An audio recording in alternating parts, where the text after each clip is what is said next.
God. What do you think about God? That's a loaded question, right?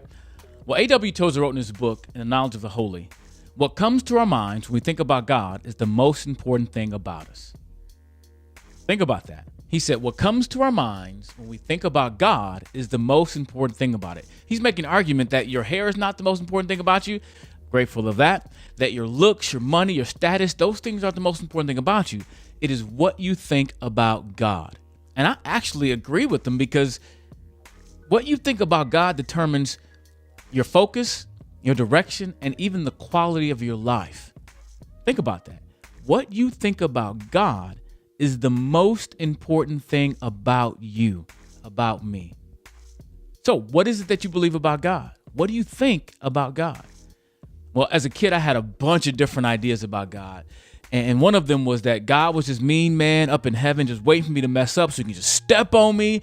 And I just lived with this kind of fear. And it wasn't a healthy fear, because I had a healthy fear of my grandfather.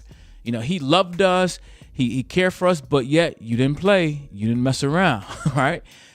And so I also had that idea about God too, that, you know, maybe he did love me, he did take care of me, but you know, I had a respect for him. But I never really had a clear understanding of who God was. And so I kind of lived this foggy, you know, maybe God will do this. And you know what I began to do? I began to make up a God in my own mind. I forgot who it was, but they said that God has made man in his own image, and man returned the favor.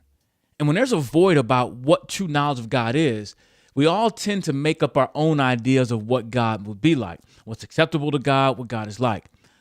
And that's not the proper way to go, I don't believe. I believe God has revealed himself through his son, through his word, and through creation.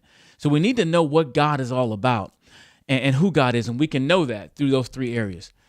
Now, when I got older, I began to seek out to know who God was. I began to seek to know him. I started reading Bibles and dictionaries, Bible dictionaries and commentaries, because I really wanted to know, was Christianity more than just going to church on Sunday and then, you know, going home and doing whatever, you know, having this compartmentalized life. And so somehow I struck up a friendship with a guy at the Christian bookstore. And for some reason, every time I went in there, the brother had me buying like books that cost like $40 and $30. I'm like, what? But I was so hungry that I was buying those books. I wanted to know more about God. This is what happened. I was spending time with God. I'd get up like at 4 a.m. and read my Bible. I mean, it was crazy, but I was growing in my faith, and I was learning more about God. And then I became very frustrated with God. And it really doesn't make sense why I became frustrated with him, but it became frustrating because I was doing what I was supposed to do. Thought you're supposed to study, you're supposed to learn, find out who God is, and then pretty soon you would know everything about God.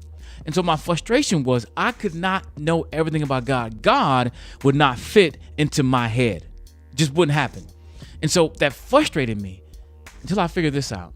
If I knew everything about God, then I would be God. Does that make sense? That if I knew everything about who God was and how God worked, that would make me God. And although sometimes I think I would, I do not make a good God. I make a lousy God because I've tried to be God in my own life at times, and it doesn't work out that well. And let me share a passage with you. What really frustrated me about God was because of passages like Isaiah chapter 40. If you got your Bible, turn there. You know, it's really important that you see this, because when we make God in our own image, then we make a God that's not the God of the Bible. And when I began to learn the God of the Bible, it blew my mind. So Isaiah chapter 40, I'm going to start reading at verse 12, and I would love for you to read along with me. Isaiah chapter 40, starting at verse 12. I'm reading out of NIV. It says this: Who has measured the waters in the hollow of his hand, or with the breath of his hand marked off the heavens? Who has held the dust of the earth in a basket, or weighed the mountains on the scales, and the hills in a balance? It's kind of like Isaiah's asking a question, and we all know the answer, right? Verse 13, who can fathom the Spirit of the Lord, or instruct the Lord as his counselor?